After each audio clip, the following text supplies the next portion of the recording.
안녕하세요. 조교 김형준입니다. 이번 제가 해설할 영상은 중간고사 2번 문제, 통신사 고객 이탈 예측 문제입니다. 해당 문제는 바이너리 클래시피케이션 문제로 통신사로부터 고객이 이탈인지 아닌지 여부를 예측하는 문제입니다.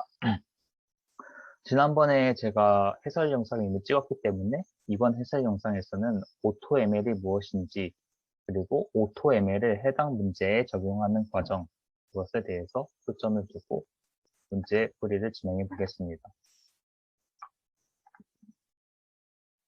먼저 기존에 제가 공개했던 솔루션 코드하고 그리고 해설 영상을 참고해 주시고 이번 해설 영상에서는 해당 부분 뒤에 조금 코드를 더 붙여가지고 오토ML을 적용하는 그런 부분에 대해서 설명을 드리겠습니다.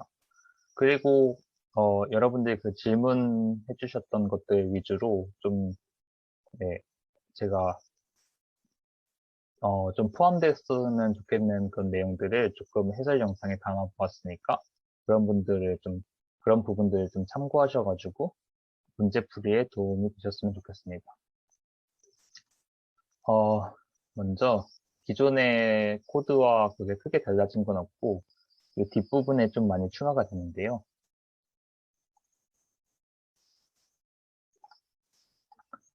앞부분에서 약간 바뀐 거는 레이블 인코딩 하는 과정에 그 트레인하고 테스트를 컨캣한 다음에 레이블하는 방식으로 코드를 좀 더 일반화하기 위해 가지고 바꾸었고요.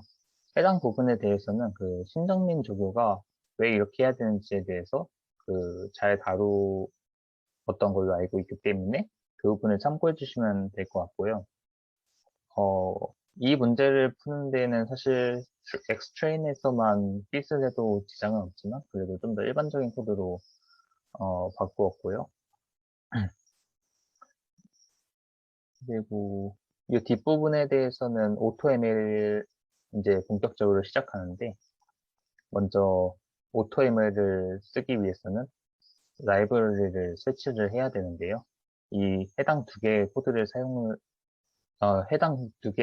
실행하시면은 AutoML 라이브러리가 설치가 됩니다. 이때 인터넷 옵션이 체크되어 있는지 확인하시고요. 만약에 인터넷 옵션이 꺼져 있으시면은 켜주셔야 되고요. 그리고 인터넷 옵션이 켜져 있는데도 에러가 뜨는 경우에는 런타임을 초기화했다가 다시 켜주시면은 정상적으로 실행이 될 겁니다. 이렇게 안 되는 이유는 보통 라이브를 설치하던 도중에 인터넷이 끊긴다거나 인터넷 옵션을 껐다거나 아니면 일시정지를 했다거나 그런 식으로 중간에 뭔가 에러가 떴기 때문에 다시 셀을 실행시켜도 설치가 안 되는 경우가 있는데 그렇기 때문에 런타임을 초기화시켜 주셔야 되고요. 음, 그리고 네, 이제 뒷부분에 대해서는 이제 오토ML을 사용해서 문제를 푸는 과정인데 먼저 문제를 풀기 전에 오토ML이 뭐냐면은 기존 사이키너에서 제공하는 모델들을 이용해서 학습을 진행하고 그리고 학습된 모델로 프레딕션을 하는 과정이 하나의 파이프라인이었는데 근데 그 파이프라인을 여러 가지를 계속 반복하면서 실험적으로 이렇게 찾아가지고 어떤 모델이 좋은지 어떠한 프리프로세싱 과정이 좋은지 그런 걸 다 찾아야 했어요. 그래서 이게 질문이 상당히 많이 들어왔었는데 예를 들어 어, 어떠, 어, 이 문제에서는 어떠한 모델이 좋은지 어떻게 찾나요? 이 하이퍼 파라미터 튜닝하는 것밖에 성능 올릴 수 있는 방법이 없는 건가요? 이런 식으로 상당히 질문이 많이 들어왔는데 그런 과정을 자동화 시켜주는 게 AutoML이라고 생각을 하시면 됩니다. 그래서 그런 질문이 들어올 때마다 학기 말에 배울 겁니다라고 답변을 드렸었는데 네, 이게 AutoML이고요. 아무튼 이제 코드로 다시 돌아보자면은 사이키너스틱 기존에 실습을 다 해보셨던 뭐 LDA라든가 QDA 이런 식으로 그냥 모델을 선호하는 거랑 별 다를 바가 없는데 근데 좀 파라미터가 많이 들어가는 게 차이점이에요. 그 다음에 뭐 함수 쓰는 거는 fit하고 predict 이런 거는 똑같이 쓰시면 되는데, 근데 파라미터가 많이 들어가기 때문에 파라미터에 대해서 어떤 식으로 설정을 해야 되는지 제가 설명을 드리겠습니다. 먼저 이 AutoML이라는 변수 안에 이 해당 그 클래시피케이션 오토 사이클론 클래시파이어를 불러왔는데, 근데 여기 파라미터가 총 저는 5개를 사용을 하였는데 훨씬 더 많은 파라미터를 가지고 있고, 저는 그 중에서 이번에 문제풀이에 필요한 파라미터만 가지고 왔는데요. 해당 파라미터를 어떤 걸 사용할지 그 알아가는 과정은 다 매뉴얼을 읽으시면은 가장 빨라요. 구글링 하는 것보다 매뉴얼을 읽는 게 그 실력 늘리는 데도 도움이 되고, 그리고 실제 시험에서도 도움이 되실 거기 때문에 매뉴얼을 직접 읽어보시는 것을 추천드리고요. 먼저 매뉴얼을 읽는 그 방법에 대해서 좀 보여드리자면은, 이게 제가 켜둔 매뉴얼인데 API를 누르시면은 클래시피케이션이 있어요. 클래시피케이션이 저희가 이번에 할 테스트이기 때문에 해당 클래시피케이션에서 파라미터를 검색을 해보면은,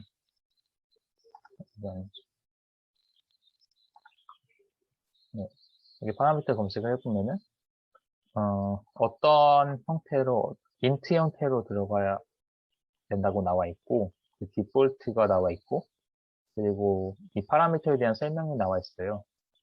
그 마찬가지로 두 번째 per runtime limit 이것도 나와 있는데, 그 바로 아래에 이렇게 나와 있어요.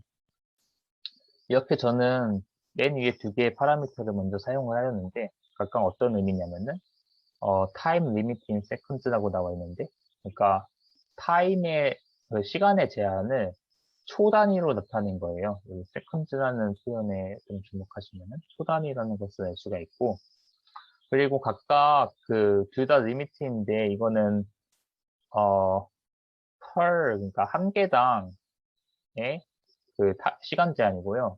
그리고 위에 거는 그 전체 이 태스크에 대한 시간 제한이에요. 그러니까 디폴트 3600이라고 돼 있으면은 3600초, 즉 1시간 동안 이렇게 시간 제한을 두는 거고요. 근데 저희는 1시간 동안 기다리기 싫기 때문에, 사실 제가 싫기 때문에, 그렇기 때문에 저는 이 타임 제한을 300초로 바꾸었고요. 그리고 한 개의 그 모델마다는 최대 60초로 시간 제한을 두었습니다. 이게 뭔 소리냐면은, 만약에 그 60초가 넘어가면은, terminated, 종료된다, 이런 뜻이고요. 그렇기 때문에 빠른 시간 내에 여러 모델들을 다 좀 이렇게 해볼 수가 있겠죠? 테스트 해볼 수가 있겠죠? 그 중에서 가장 좋은 모델을 찾아줄 거고요.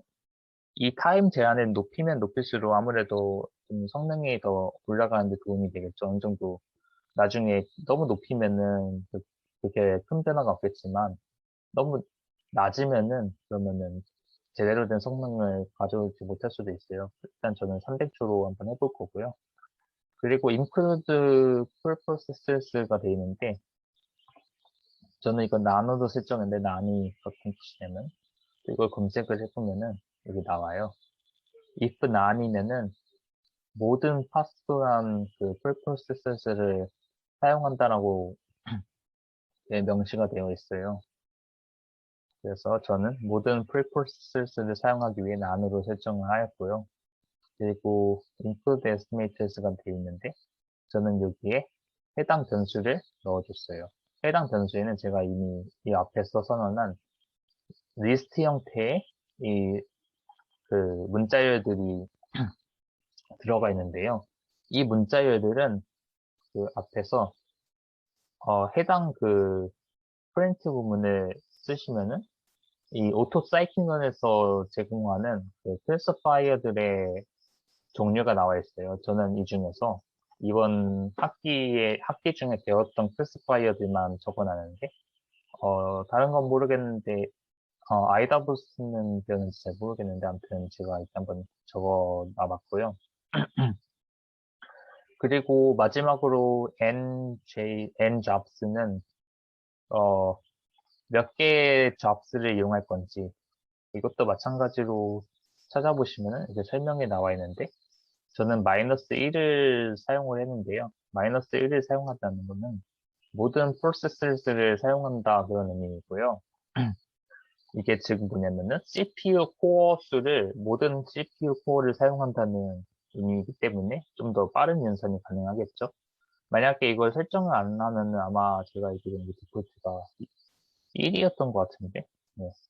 그러면은 이 CPU 코어가 한 개만 사용이 되기 때문에 그렇기 때문에 CPU 코어가 있음에도 불구하고 좀 연산이 느릴 수가 있어요. 물론 뭐 CPU 코어를 다 사용하고 싶지 않은 경우도 있을 수가 있기 때문에 그 경우에 맞춰가지고 해당 그 파라미터를 변경하면 되고요. 그리고 그 뒤에 과정은 다른 모델들을 썼던 거와 흡사하기 때문에 네, 별다른 설명은 필요 없을 것 같고요. 이 외의 파라미터들도 하나씩 읽어보시면서 필요한 게 있으시면은 뭐 네, 써보시는 게 학습하는 데 도움이 될 거고요. 뭐 다 설명이 있기 때문에 예를 들어 뭐 템프 폴더 같은 경우에는 음, 여기에 저는 지금 아무것도 지정을 안 해줬기 때문에 if 난 난이면은 그러면은 이런 폴더에다 뭐 저장이 된다 뭐 이런 식으로 나와 있는데, 그리고 뭐 저장된 거는 바로 이렇게 삭제가 된다 만약에 뭐 예, 아무것도 지정을 안 해주면은 뭐 자동으로 삭제가 된다. 아무튼 뭐 이런 식으로 나와 있는 뭐 이런 다양한 파라미터들이 있는데 그런 것들 한번 사용을 해보시고요. 그리고 네, 이제 이건 결과 리포팅하는 건데, 이 결과 리포팅하는 거에 뭐 잘 나와 있어요. 데이터 네임은 뭐 이거고, 지금은 이 커스텀 데이터이기 때문에 이 데이터 이름이 좀 이상한 값이 들어가 있는데, 보통 여기 사이트에서 제공하는 뭐 다이어비리스 데이터라든가 그런 건데, 데이터 네임이 다이어비리스가 들어가 있겠죠. 뭐 매트릭은 이거는 자동적으로 그 카테고리컬한 매트릭을 골라준 것 같고요. 제가 설정한 게 아니라 그 디폴트로 골라지는 그 제가 요 매뉴얼을 읽어봤을 때 매트릭을 자동으로 뭐 골라준다 뭐 그런 얘기가 있었던 것 같은데 여기 있죠. 어 디폴트 매트릭이 그 자동적으로 골라진다 그 테스트에 따라 가지고 아무튼 그렇게 적혀 있는데 이 바이너리 클래시피케이션 문제인 거를 어떻게 감지를 하고 이렇게 자동적으로 액큐러시로 골라진 것 같은데 네, 뭐 괜찮은 그런 것 같고요. 밸리데이션 스코어하고 뭐 넘버 오브 타겟 알고리즘 이런 식으로 다 읽어보시면은 되고, 그리고 이 아래쪽에 있는 그 결과는 먼저 이 스코어하고 그리고 어떠한 그 방법론을 썼는지, 데이터 부스트를 썼고 뭐 어떠한 파라미터들을 썼는지 뭐 그러니까 에이다 부스트 쓸 때도 그 에이다 부스트에 넣는 그 파라미터들이 있잖아요. 그런 것들이 나와 있고요. 네, 이렇게 쭉 나와 있고, 그리고 기존의 그 모델들 정의하고 프레딕션 하는 거와 똑같이 이렇게 프레딕션을 하면 되고요. 네, 이 부분은 어려운 거가 없기 때문에 사실 네, 다 잘 따라오실 수 있을 거라 생각을 합니다. 그리고 다음으로 사실 질문이 제일 많았던 게 먼저 이 부분 취소를 일단 할게요.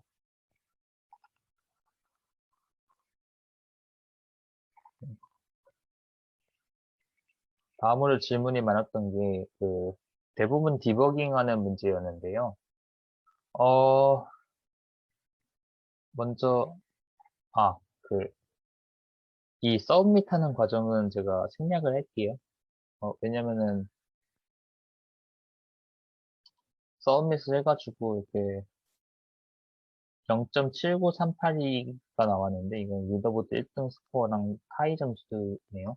네, 아무튼 이 부분에 대해서는 어려운 점이 없으니까 생략을 할 거고, 그리고 PDB 활용법에 대해서 이제 설명을 드릴 건데 잠깐 설명하기 없어가지고 제가 빠진 부분이 있는 것 같아가지고 위에 부분 잠깐 다시 언급을 하고 가시면은 AutoML에서는 이 타입이 맞아야 하더라고요. 예를 들어, 어, xtrain, 뭐, 이 float 64, 이 total charges가 float 64예요. 근데 예를 들어, 지금 32도 제가 바꿔볼게요. total charges가 float 30이죠. 이게 예를 들어, 지금 트레인 데이터에서는 float 30인데, 테스트 데이터에서 float 64면은 좀 에러가 나오더라고요. 근데 그거는 에러 구문에 잘 적혀 있어가지고, 그래서 그 에러 구문에서 말하는 대로 그냥 제가 바꿔준 것 뿐이기는 한데, 아무튼 이렇게 타입을 정확하게 맞춰줘야지, 그래야지 AutoML에서는 에러가 안 나는 걸 말씀드리고 싶었고, 그리고 또 말씀드리고 싶었던 거는, 에러 구문을 잘 읽어보시면은, 상당히 친절하게 적혀 있는 경우가 굉장히 많아요. 파이썬은 특히.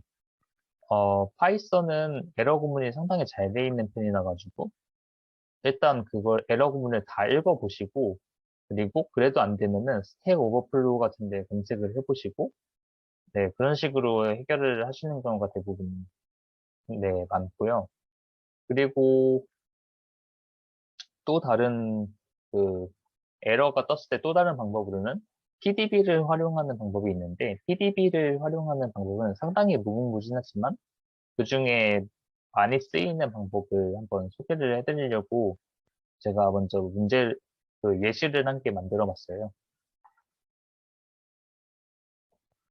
어, PDB 예시가 좀 적절하지 않은 것들을 좀 더 보강해가지고 다시, 네, PDB 부분만 재촬영을 하였는데요.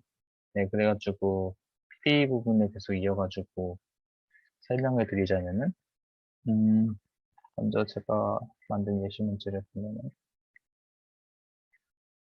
이 위에 부분까지는 그냥 제가 문제를 예시로 만든 건데, 그렇기 때문에 그냥 넘어갈 거고요. 먼저 데이터 프레임에 제가 churn이라는 이 컬럼에 다 2라는 값을 넣었는데, 근데 두 개의 두 개의 값에만 문자열을 넣었어요. 에러를 에러를 강제적으로 발생시키기 위해 문자열을 넣었는데, 어떤 소리냐면은, 제가 이제 이 아래에서 할 연산은 그 각각 이터레이션을 돌면서 행마다 1씩 더해주는 연산을 할 거예요. 첫 번째에 2에다가 1을 더하고, 2에 1을 더하고, 그리고 그 값을 대입을 할 거예요. 그러니까 3, 그리고 그 다음에 문자열에다가 1을 더할 건데, 그럼 에러가 뜨겠죠? 그래서 이 에러가 뜨는 부분을, 네, 이제 어떻게 디버깅 하나, 그런 것들을 한번 보여드리고 싶어가지고, 이렇게 문제를, 억지로 문제를 만들어 보았고요. 억지로 문제를 만들었다고 표현을 하였지만, 실제로 이렇게 비슷하게 에러가 뜨는 경우가 많고, PDB를 이용하면은 해결할 수 있는 경우가 많아요. 그래서 한번 보자면은, 아까 제가 말씀드렸다시피 이렇게 이터레이션을 두는 이 코드가 이거고요. 지금 그냥 실행을 하면은 에러가 뜰 거예요. 에러가 아까 말씀드렸다시피 파이썬에서 상당히 친절하게 나와 있는 편이 많은데, 뭐, 인트여야 하는데 인트가 아니라고 변명이 담겨 있죠. 이게 당연하게도 그 두 번째 인덱스에는 문자열이 담겼기 때문인데, 근데, 어, 해당 에러 구문에서는 몇 번째 인덱스에 그 문자열이 담겨 있는지가 안 나와 있어요. 그래서 에러 구문이 있어도 어디가 문제인지 모를 수가 있기 때문에, 그렇기 때문에 이런 경우에 PDB를 써주시면 좀 좋을 수가 있어요. trace PDB를 써주시면은, 그러면은 일단 시작하자마자 PDB가 걸리고요. 그리고 뭐 C를 누르면은, 예, 일단 iteration, 일단 I 값을 먼저 출력을 해볼게요. I 값을 출력할 때 느낌표를 붙이셔야지 되는데, 왜냐면은 그 변수명이 한 개일 때는 항상 느낌표를 붙이신다고 생각을 하면 돼요. 그 이유는 PDB에서 지원하는 명령어들과 겹칠 수가 있기 때문인데요. i라는 명령어는 사실 없기는 한데, 그래도 항상 그 문자, 그러니까 그냥 i를 쳐도 0이 나오고, 느낌표 i를 쳐도 0이 나올 거예요. 그래도 항상 느낌표를 치시고서 네, 쓰는 걸 추천드립니다. 예를 들어 n이라든가 c라든가 l 이런 거는 느낌표를 붙여야 되기 때문에 헷갈리지 않게 항상 문자 한 개를 칠 때는 느낌표를 붙여주시기 바랍니다. 아무튼 지금 0번째 인덱스에 대해 가지고 PDB가 걸려 있고요. 여기서 C를 입력을 하시면은, 그러면 이제 느낌표 i를 보면은, i가 1로 증가하였죠. 그러니까 C가 의미하는 게 뭐냐면은, 이게 한 번 갔다가 다시 그 PDB 걸리는 거예요. 이제 다시 한번 C를 누르면은, 이제 이때 i 값을 뽑아보면 2가 됐죠. 근데 이때 또 한 번 C를 입력을 하면은, 그러면 에러가 떠요. 에러가 뜨는데, 그 아까 떴던 에러가 뭡니까? 인덱스 2쪽에서 에러가 떴다는 소리예요.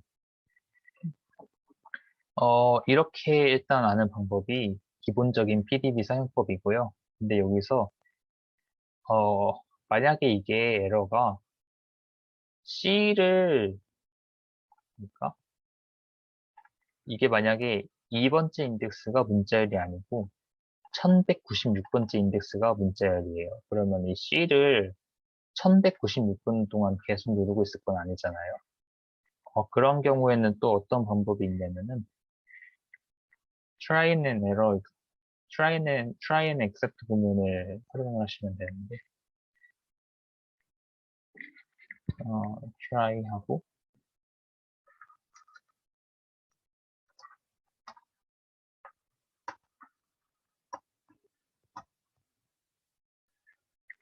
이렇게 활용을 하시면은, 먼저 이거를 시도해보고, 에러가 뜨면은 PDB를 걸어라. 그런 의미가 되겠죠. 그러면은, 딱 PDB가 걸리는데, 그 걸리는 시점이 바로 i를 출력을 해보시면은, 2가 나온 것을 볼 수가 있습니다. 그리고 또, L을 누르시면은, 해당 그, 브레이크 포인트가 어디에 걸려 있는지, 그런 것들을 알 수가 있고요. 또 N을 누르시면 뭐 한 칸씩,